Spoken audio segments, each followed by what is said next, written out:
Hey everyone, Kevin Lewis with Home Life Benchmark Titus Realty, and it's time for your May 2022 Fraser Valley Real Estate Market Update.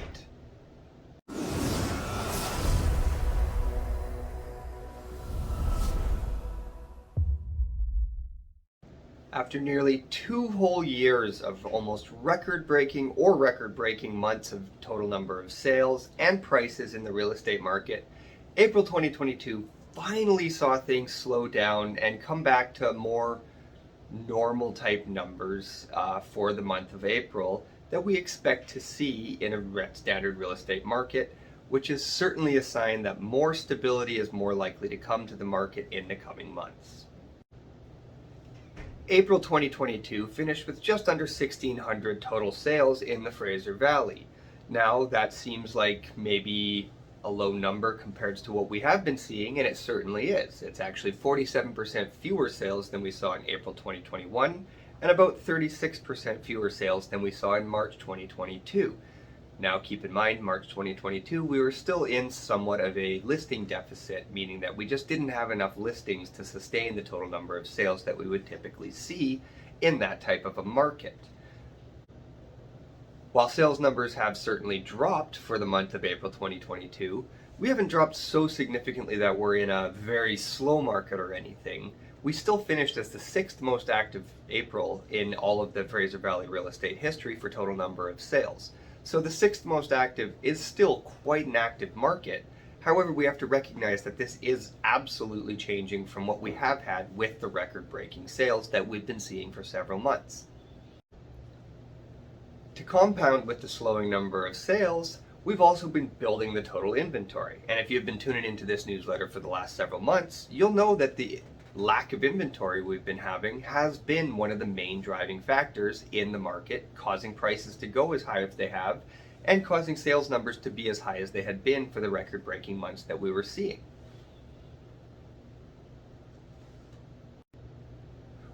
We are still below the 10-year average for the total number of listings that we expect to see in April. However, I do think that going forward, the 10-year average is going to change over time as the market itself changes and the demographics of where we live is changing consistently, with more and more people coming to the area and not as many homes being built to keep up with the number of people that are coming to the area. This supply and demand issue is going to cause house prices to go up, and it's going to cause less inventory overall in any market, despite whether we're in a seller's market or a buyer's market. I think that we're going to start to see and have to change what we consider to be a buyer's market versus a seller's market. Either that, or we're just always going to be in somewhat of a seller's market, as the demand has absolutely gone up at a much higher rate than what the new buildings have kept up with. So what is really causing all of this change in the market? Is it the interest rates? Is it buyers just getting sick of overbidding for homes and driving prices up? Is it the reluctance of maybe we're headed towards a recession? Well, it's probably a little bit of all of these things combined. Whenever you have 2 years of crazy activity in any market, the natural cycles of the market are naturally going to slow it down, and there's going to be lulls, like what we're in now, that will likely lead towards some longer short-term stability in the market. Now, an important thing to keep in mind whenever we're headed towards stability is that when the sales numbers go up and then they start to stagnate and the sales numbers start to drop, we have several different factors that are leading towards what the prices will do. Are prices going to continue to rise for the next couple of months on an average basis? Yeah, they probably will. They might start to stabilize a little bit for the next month or two before they have a slight correction down a little bit. But as those prices correct down and prices begin to fall a little bit, more buyers are going to jump back in and keep those prices where they are, or keep them stable, or even push them up a little bit. And we're going to see these fluctuations for the next several months of the market kind of going up and down as prices drop. More people will buy into the market as prices go back up. More buyers might sort of hesitate getting back into things, causing this sort of fluctuation of small-term up and downs in the market. The amount of money that this is going to fluctuate is going to vary from different product types and, of course, different neighborhoods. So What happens a Langley condo is not necessarily going to be the same thing that's happening to detached homes in North Delta. Each market is its own sort of market. Yes, they all certainly relate to one another, and if one part of the market was to go way, way up, the rest is going to go up as well, but they do work on their own as well, because a detached home, the buyers looking for detached home are totally different buyers that are looking for a first-time buyer's condo. Obviously, just with the dollar value alone, we have to be looking at totally different types of economics involved. But the whole market itself does not work as one whole collective piece. It's several pieces working collectively together to come together to make the real estate market.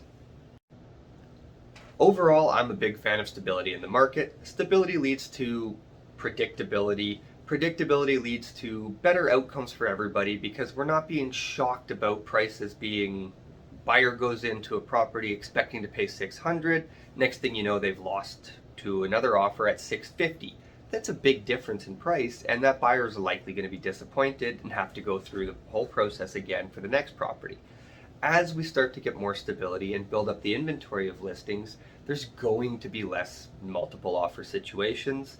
Less multiple offer situations will lead to more stability in the market, as multiple offers tends to be what drives prices up, as two buyers will bid back and forth between each other, going for that top position. And the easiest metric to change, of course, is that price. So as those buyers compete and they drive prices up, the market value of properties increases. But if there's only one buyer buying on a specific property, they're not competing. They're going to be able to negotiate with that seller. Now that comes to our next point of sellers are not necessarily ready to start lowering prices yet. Anytime we're in this kind of a market where we are transitioning, we do hit this stalemate between buyers and sellers. And what I mean by the stalemate is buyers are recognizing that the market is shifting and recognizing that there's fewer offers competing with each property, and the buyers are driving the prices up less and less each week as we're in this transitioning market until we reach some form of price stability or prices begin to drop. Sellers, on the other hand, still have the positive expectations that they're going to sell for more than their neighbor did. Now, when the market's transitioning and reaching stability, that means that you're more likely to sell for the same as what your neighbor did. Or we have to recognize as well that there is going to be anomalies, and sometimes your neighbor that sold for a ridiculous amount of money just got lucky and they hit the jackpot on that lottery pull. And we have to recognize that what the market is telling us is that, hey, maybe that house sold for way more than it should have. We can't use that as our only comparable and the only option to look at for what we're expecting on our price. We have to recognize what the whole market is doing, and if one neighbor sold for, let's just for example say 1.5, and you think now your house is worth 1.5, but then another neighbor happened to just sell and they only got 1.35 million for their home. Well, both those numbers have to be taken into account when pricing your home.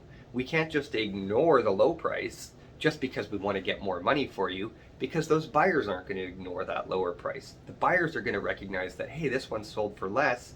That means that that's establishing somewhat of a new market value for this neighborhood. We're going to offer that kind of money. And anytime we're in this transition, it takes sellers a few months to really understand that the market is transitioning and to realize that they're not going to get that same record-breaking number. Now, as a seller, you have to look at this as, no, you didn't miss your opportunity to sell. How much money are you getting for your home today versus how much would you have gotten a year ago? I can almost certainly guarantee for 99% of homes, you're getting more today despite the fact that you might be getting less than you would have 3 months ago. You're still getting way more than you would have had you sold 1 year ago. So it all depends on how you look at things and what perspective you look at them from. If you look at them from the perspective of your own situation, saying, yes, I've built some good equity. Okay, I didn't time it absolutely perfectly, because nobody can without being lucky. You didn't time it absolutely perfectly, so maybe you've left $50,000 on the table. I'm not saying $50,000 isn't a lot of money. $50,000 is a ton of money. However, it was money that you never actually had because it was only a possibility had you found the right buyer at that time. So while it is very important that we look at other sales to really establish what is happening in the market and to come up with the market value, We also have to recognize that what your neighbor sold for does not affect your finances. You have to look at what you purchased for, how much equity you have in your home, and how much buying power that takes towards your next home. And of course, everything's relative if you're going to be buying another home after you sell. So if your price is coming down and you're getting $50,000 less than you thought you might have gotten because the market's correcting, well, there's a good chance that whatever you're buying into is down a similar percentage. So it becomes a bit of a moot point on whether or not you're selling for that maximum dollar. Because if you sell for 1.5 million and then you go and buy for 1 million, you're in a very similar position if you sell for 1.4 million and buy for 920,000. The percentages work out that you're making a very similar percentage increase. And at the end of the day, it's these dollars and cents that matter more about what's going into your bank account than what the number on the sold sign says.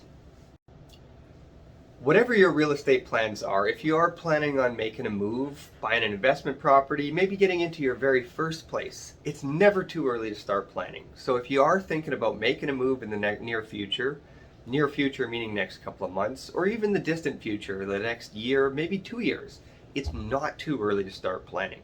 So get in touch with me, give me a call, send me a text, 604-218-5635, send me an email, kevin@kevinlewis.com, or just leave me a comment in the comments below, and we'll definitely start making your plan to make your move as stress-free as possible. Thanks for tuning in, and we'll talk to you soon.